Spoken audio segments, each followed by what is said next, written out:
Hello everyone, welcome to Jatin Bhaiya classes. मैं जतिन चितलांगिया, आप सबका सीए मेंटर। सबसे पहले आप सभी का बहुत बहुत स्वागत है इस completely free SPOM set C arbitration and conciliation act 1996 series में, जो जतिन भैया क्लासेस की तरफ से आप सभी स्टूडेंट्स के लिए प्रोवाइड की जा रही है। अगर आपको ये इनिशिएटिव हेल्पफुल लगे तो एक छोटी सी रिक्वेस्ट है कि इस सीरीज को ज्यादा से ज्यादा स्टूडेंट्स तक शेयर करिए, ताकि हर स्टूडेंट फ्री में क्वालिटी गाइडेंस और प्रिपरेशन का बेनिफिट ले सके। अब बात करते हैं आज के लेक्चर की। आज से हम लोग चैप्टर 1 इंट्रोडक्शन स्टार्ट करने जा रहे हैं। इस पूरे चैप्टर को हम स्टेप बाय स्टेप और एग्जाम ओरिएंटेड अप्रोच के साथ कवर करेंगे, ताकि कॉन्सेप्ट भी क्लियर हो और रिवीजन भी स्ट्रांग हो जाए। आज के इस लेक्चर में हम चैप्टर 1 पार्ट 1 कंप्लीट करेंगे। तो बिना किसी डिले के चलिए शुरू करते हैं चैप्टर 1 इंट्रोडक्शन। सबसे पहले समझते हैं एडीआर क्या होता है। एडीआर यानी alternate methods of dispute resolution. ऐसे मेथड्स होते हैं जिनके थ्रू डिस्प्यूट्स को कोर्ट के बाहर रिजॉल्व किया जाता है। नॉर्मली जब किसी डिस्प्यूट को सॉल्व करना होता है तो लोग कोर्ट जाते हैं, लेकिन कोर्ट प्रोसेस टाइम कंज्यूमिंग और एक्सपेंसिव हो सकता है। इसलिए एडीआर मेथड्स यूज किए जाते हैं। एडीआर के दो सबसे कॉमन मेथड्स हैं, आर्बिट्रेशन एंड कंसिलिएशन। इनके अलावा भी कुछ और मेथड्स होते हैं, जैसे मीडिएशन, नेगोशिएशन, लोक अदालत, case evaluation, neutral fact finding, ombudsman. ध्यान रहे ये सारे मेथड्स एक दूसरे से डिफरेंट होते हैं और सबका प्रोसेस अलग होता है। अब बात करते हैं आर्बिट्रेशन की। आर्बिट्रेशन डिस्प्यूट रेजोल्यूशन का एक ऐसा मेथड है जिसमें डिस्प्यूट करने वाली पार्टीज एक या एक से ज्यादा न्यूट्रल थर्ड पर्सन को अपॉइंट करती है, जिसे आर्बिट्रेटर कहा जाता है। ये आर्बिट्रेटर दोनों पार्टीज की बात सुनता है और जो डिसीजन देता है वो पार्टीज पर बाइंडिंग होता है। ध्यान रखिएगा, ये आर्बिट्रेटर दोनों पार्टीज की बात सुनता है और जो डिसीजन देता है वो पार्टीज पर बाइंडिंग होता है। इसके फीचर्स को अब हम जानने वाले हैं। Features of arbitration. Flexibility in procedure. Arbitration में प्रोसीडियर काफी फ्लेक्सिबल होता है। पार्टीज अपनी कन्वीनियंस के अकॉर्डिंग प्रोसेस डिसाइड कर सकती हैं। Choice of decision maker. Parties को यह फ्रीडम होती है कि वह अपना आर्बिट्रेटर खुद सिलेक्ट कर सकती हैं। Privacy and confidentiality. Arbitration proceedings private और कॉन्फिडेंशियल होती हैं। जो डिस्कशंस और डॉक्यूमेंट्स होते हैं वो पब्लिक डोमेन में नहीं आते। Fourth point, final and binding decision. Arbitrator का डिसीजन फाइनल और बाइंडिंग होता है। पार्टीज को उस डिसीजन को फॉलो करना पड़ता है। Fifth number point, normally no appeal. Generally arbitrator के डिसीजन के अगेंस्ट अपील नहीं होती। सिर्फ कुछ एक्सेप्शनल सिचुएशंस में लॉ अपील अलाउ करता है। And six point, it is less formal than trial. Arbitration court trial के कंपैरिजन में काफी लेस फॉर्मल होता है। इसी वजह से ये प्रोसेस फास्टर और कन्वीनियंट माना जाता है। इस तरीके से हमने आर्बिट्रेशन और उसके फीचर्स को डिटेल में समझा। अब हमारा नेक्स्ट टॉपिक है मीनिंग ऑफ कंसिलिएशन। कंसिलिएशन एक ऐसा प्रोसेस है जिसमें पार्टीज के बीच सेटलमेंट करवाने की कोशिश की जाती है। इस प्रोसेस में एक न्यूट्रल थर्ड पर्सन अपॉइंट किया जाता है, जिसे कंसिलिएटर कहते हैं। कंसिलिएटर दोनों पार्टी से बात करता है और उन्हें डिस्प्यूट सेटल करने में हेल्प करता है। इंपॉर्टेंट बात यह है कि कंसिलिएटर खुद डिसीजन नहीं देता, बल्कि सेटलमेंट करवाने की कोशिश करता है। ये बहुत बड़ी बात है, ध्यान रखिएगा। कंसिलिएटर खुद डिसीजन नहीं देता, बल्कि सेटलमेंट करवाने की कोशिश करता है। इसके फीचर्स को समझते हैं। कंसिलिएशन स्टार्ट करने के लिए पहले से एग्रीमेंट होना नेसेसरी नहीं होता। ये आर्बिट्रेशन के कंपैरिजन में और भी ज्यादा इनफॉर्मल प्रोसेस होता है। कंसिलिएटर जो रिकमेंडेशन देता है उन्हें पार्टीज एक्सेप्ट या रिजेक्ट कर सकती है। उन रिकमेंडेशंस को मानना कंपलसरी नहीं होता। अगर दोनों पार्टीज कंसिलिएटर की रिकमेंडेशंस एक्सेप्ट कर लेती हैं, तब सेटलमेंट फाइनल और बाइंडिंग बन जाता है। अब देखते हैं आर्बिट्रेशन और कंसिलिएशन में क्या डिफरेंसेस है। Basis number 1, third party intervention. इसको ध्यान से पढ़िएगा, यहां से एमसीक्यूज पक्का बनेंगे। First point, third party intervention. Arbitration में थर्ड पार्टी को आर्बिट्रेटर कहते हैं, जो डिसीजन मेकर होता है। कंसिलिएशन में थर्ड पार्टी को कंसिलिएटर कहते हैं, जो सिर्फ कम्युनिकेशन और नेगोशिएशन फैसिलिटेट करता है। Basis number 2, decision making authority. Arbitration में आर्बिट्रेटर के पास फाइनल और बाइंडिंग डिसीजन देने की अथॉरिटी होती है। कंसिलिएशन में कंसिलिएटर के पास डिसीजन मेकिंग अथॉरिटी नहीं होती। Basis number 3, level of process. Arbitration comparatively formal और स्ट्रक्चर्ड प्रोसेस होता है। Conciliation comparatively less formal process होता है। Basis number 4, role of neutral third party. यहाँ पर आर्बिट्रेटर जज की तरह एक्ट करता है और एविडेंस का बेसिस पर डिसीजन देता है। वही कंसिलिएटर फैसिलिटेटर की तरह एक्ट करता है और पार्टीज को म्यूचुअली एक्सेप्टेबल सॉल्यूशन तक पहुंचाने में हेल्प करता है। And last basis number 5, binding nature of decision. Arbitration का डिसीजन बाइंडिंग और लीगली एनफोर्सिएबल होता है, लेकिन कंसिलिएशन का आउटकम नॉर्मली नॉन बाइंडिंग होता है जब तक पार्टीज उसे फॉर्मली एक्सेप्ट ना कर ले। तो दोस्तों, हमने इस तरीके से डिफरेंसेस को अच्छे से समझ लिया आर्बिट्रेशन एंड कंसिलिएशन का। अब आगे बढ़ते हैं और एडीआर का एक और इंपॉर्टेंट मेथड का बात करते हैं, जिसका नाम है मीडिएशन। मीडिएशन एक एडीआर मैकेनिज्म है जहां एक न्यूट्रल थर्ड पर्सन, जिसे मीडिएटर कहा जाता है, डिस्प्यूट को पीसफुली सॉल्व करने में हेल्प करता है। यहाँ मीडिएटर खुद डिसीजन नहीं देता, उसका काम सिर्फ पार्टीज के बीच कम्युनिकेशन और नेगोशिएशन को इंप्रूव करना होता है, ताकि दोनों पार्टीज मिलकर एक सॉल्यूशन तक पहुंच सके। सिंपल वर्ड्स में समझे, आर्बिट्रेटर डिसीजन देता है, लेकिन मीडिएटर डिसीजन नहीं देता, सिर्फ सेटलमेंट करवाने में हेल्प करता है। अब थोड़ा सा मीडिएशन का हिस्ट्री समझते हैं कि इसके पीछे क्या कॉन्सेप्ट है। तो सबसे पहले panchayat system. British judicial system आने से पहले इंडिया में डिस्प्यूट्स को विलेज एल्डर्स यानी पंचायत सॉल्व करती थी। गांव के एक्सपीरियंस्ड और रिस्पेक्टेड लोग मिलकर डिस्प्यूट सेटल करते थे। सेकेंड पॉइंट है महाजन्स। कई डिस्प्यूट्स के सोसाइटी के रिस्पेक्टेड बिजनेसमैन यानी महाजन्स के पास भी ले जाया जाता था। ये लोग पार्टीज के बीच सेटलमेंट करवाने में हेल्प करते थे। तीसरा, सीपीसी अमेंडमेंट 2002। 2002 में कोड ऑफ सिविल प्रोसीडियर या दैट इज सीपीसी में अमेंडमेंट किया गया, जिसके बाद कोर्ट अनेक्स्ड मीडिएशन को प्रमोट किया गया, यानी कोर्ट्स ने भी मीडिएशन को एंकरेज करना स्टार्ट कर दिया है।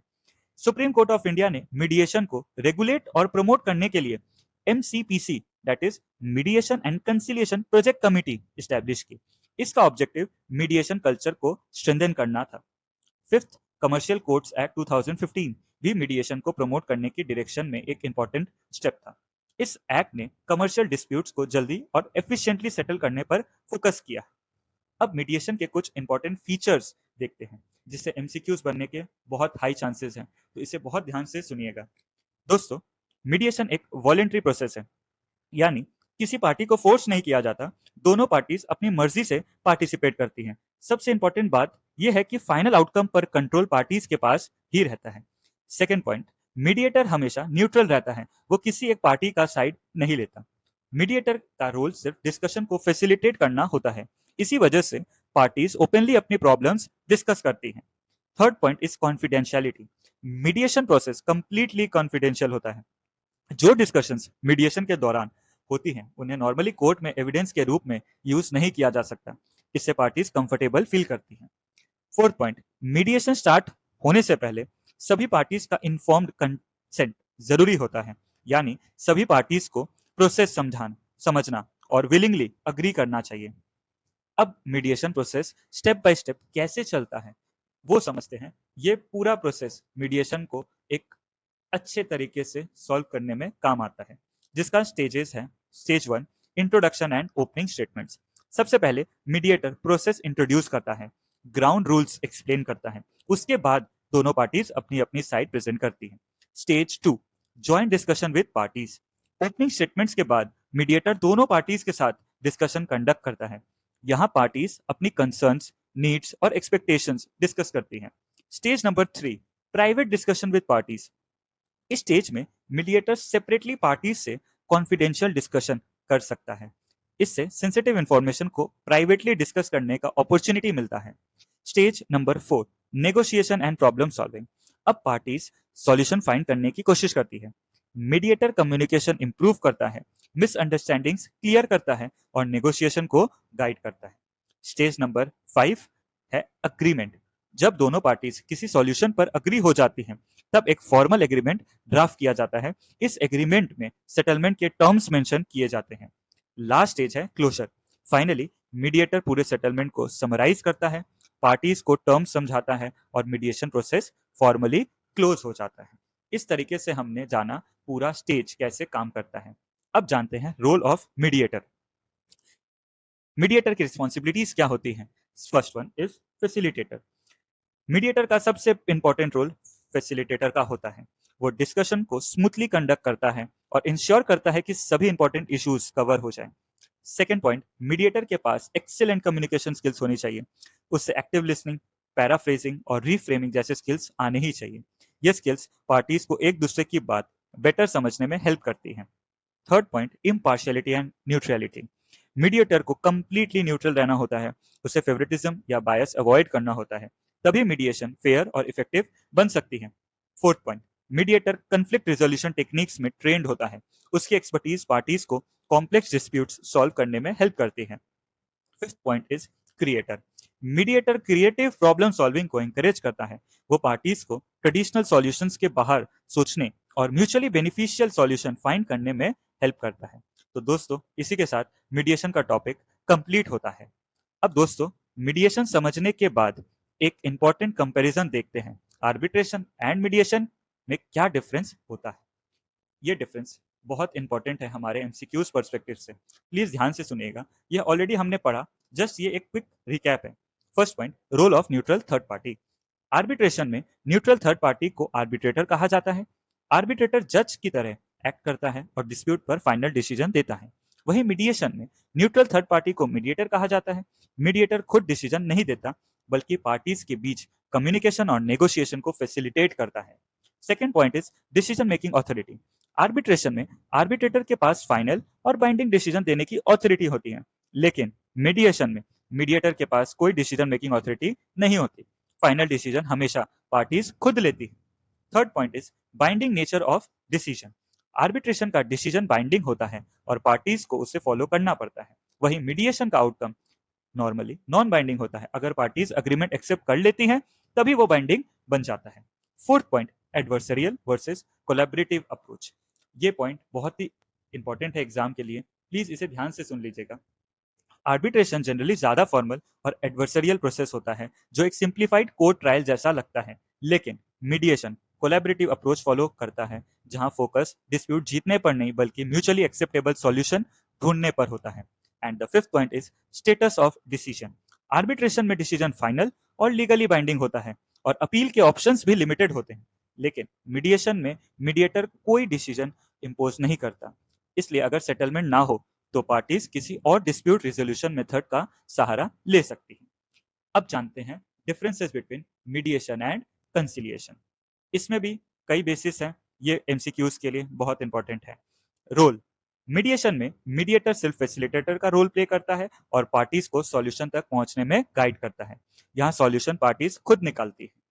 लेकिन कंसिलिएशन में कंसिलिएटर का रोल थोड़ा ज्यादा प्रोएक्टिव होता है, वो फैसिलिटेटर होने के साथ साथ पार्टीज को सॉल्यूशंस सजेस्ट भी करता है। आउटकम, मीडिएशन का आउटकम जनरली पार्टीज के बीच एग्रीमेंट होता है, वहीं कंसिलिएशन का आउटकम सेटलमेंट एग्रीमेंट होता है, जो डिस्प्यूट को फॉर्मली रिजॉल्व करता है। Third point is agreement. Mediation में जो एग्रीमेंट बनता है वो एक कॉन्ट्रैक्ट की तरह एनफोर्सिएबल होता है, लेकिन कंसिलिएशन में सेटलमेंट एग्रीमेंट को सिविल कोर्ट के डिक्री के समान एनफोर्स किया जा सकता है। फोर्थ पॉइंट इज मीडिएशन को section 89 of the code of civil procedure 1908 govern करता है, वहीं कंसिलिएशन को आर्बिट्रेशन एंड कंसिलिएशन एक्ट 1996 के पार्ट 3 के प्रोविजंस करते हैं। ये ध्यान रखिएगा, पार्ट 3 के प्रोविजंस करते हैं। फिफ्थ पॉइंट इज एक्सटेंट और कॉन्फिडेंशियलिटी। मीडिएशन में कॉन्फिडेंशियलिटी काफी हद तक ट्रस्ट और प्रोसेस पर बेस्ड होती है, लेकिन कंसिलिएशन में कॉन्फिडेंशियलिटी स्पेसिफिकली लॉ के थ्रू प्रोटेक्टेड होती है। And the six point is breach of agreement. अगर मीडिएशन एग्रीमेंट ब्रीच हो जाए तो पार्टीज को normal contract law remedies follow करनी पड़ती है, लेकिन कंसिलिएशन सेटलमेंट ब्रीच होने पर सेटलमेंट एग्रीमेंट आर्बिट्रल अवार्ड की तरह एनफोर्स किया जा सकता है। तो दोस्तों, इसी के साथ हमारा चैप्टर 1 पार्ट 1 सक्सेसफुली कंप्लीट हो जाता है। मुझे उम्मीद है आज का लेक्चर आपको अच्छे से समझ आया होगा और आर्बिट्रेशन, कंसिलिएशन और मीडिएशन के कॉन्सेप्ट्स क्लियर हो गए होंगे। अगर वीडियो हेल्पफुल लगी हो तो वीडियो को लाइक जरूर करिए, चैनल को सब्सक्राइब करिए और इस फ्री एसपीएम सेट सी सीरीज को ज्यादा से ज्यादा स्टूडेंट्स तक शेयर करिए। आपको टीचिंग स्टाइल कैसी लग रही है, नोट्स कैसे लग रहे हैं और वीडियो में और क्या इंप्रूवमेंट्स चाहिए, कमेंट सेक्शन में अपने व्यूज और सजेशंस जरूर बताइएगा। मिलते हैं चैप्टर 1 के अगले पार्ट में। Thank you.